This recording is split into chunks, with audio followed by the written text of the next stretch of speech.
What we seek to do is simply to become closer to Sri Lanka. It's really, we see this in terms of opportunity.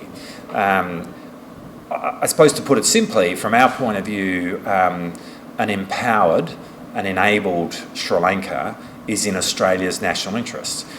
So we want to work more closely together to deepen our strategic relationship across the bilateral relationship, but including in areas like defence, where we can do more in terms of helping to build capacity within the Sri Lankan Defence Force. But from an Australian point of view, the opportunity that represents is to become much closer to Sri Lanka.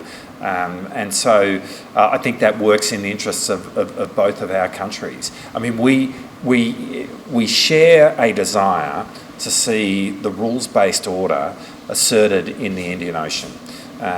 When we have that, when the rules of the road are clear, that works in the interests of countries of our size. And there's just the obvious point to make that a rules-based order gives agency to middle powers and to smaller countries. A world which is simply based on power and might is a world where we lose agency. In that, Sri Lanka and Australia have a shared interest, and we want to pursue the opportunity of pursuing that interest. It's an opportunity for us and Sri Lanka. There's no expectation. What it is an opportunity for us to be closer together, to do more, to share more. We both have an interest, for example, in seeing and having the greatest maritime domain awareness. We can cooperate more together to help us have a shared maritime domain awareness, which would be much higher than if we're acting individually.